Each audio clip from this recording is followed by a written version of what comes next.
Bonsoir tout le monde. J'ai survolé mon message et même si ça me crève le cœur, je vais plus y répondre. Je suis plus en état de le faire. Mais si je suis là, c'est parce que j'ai vu que plusieurs personnes me demandent pourquoi je pars. Je pensais que c'était clair, mais je vais le redire clairement à tout le monde. Pour ça, je l'ai noté, pour ne rien oublier, et je vais vous lire ce que j'ai noté.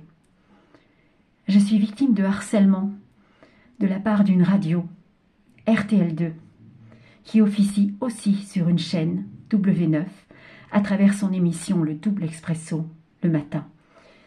J'ai eu le tort de parler de mon passé d'enfant gravement harcelé à ces animateurs et de ma maladie pour les toucher, pour qu'ils arrêtent de saboter un groupe, Imagine Dragons, qui s'engage pour de très belles causes, comme sauver des gamins du suicide.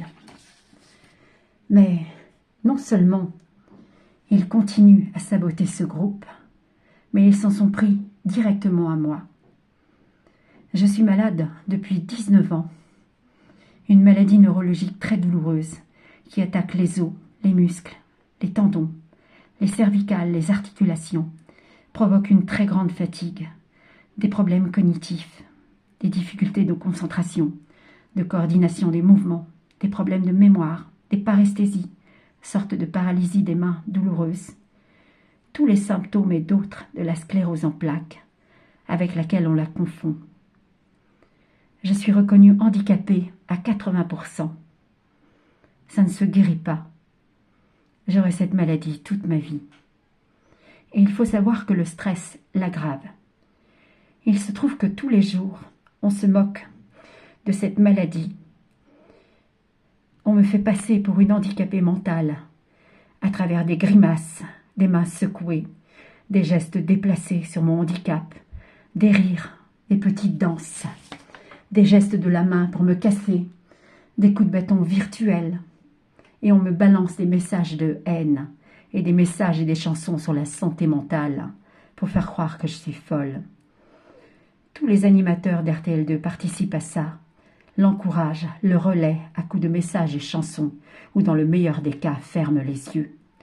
Le patron en personne vient rire avec ses animateurs sur le plateau au lieu d'y mettre un terme. On joue les innocents, mais tout est filmé. Il y a des dizaines d'images. Ça fait seulement 7 mois que je suis sur TikTok. Ça a commencé bien avant. Ça dure depuis 4 ans et ça ne fait qu'empirer. Quand je poste une vidéo, on se moque de moi et de ce que je fais dès le lendemain pendant les clips, dans l'émission. Je me suis battue, mais je ne peux pas continuer. Ma santé décline.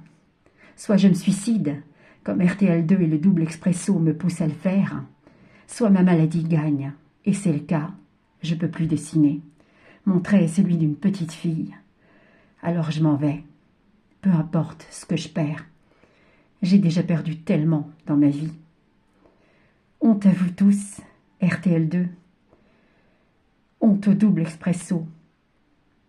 Honte à toi, Léa. Et toi aussi, Erika. Prête à tout pour garder sa place. Honte à certaines chaînes musicales qui relaient ça. Oui, honte à vous tous qui, après ça, avez le culot de parler de santé mentale et de harcèlement. Oui, je suis partie. Grand bien vous fasse. Je vous aime, mes abonnés. Merci pour tout. Je vous laisse mes vidéos. Salut.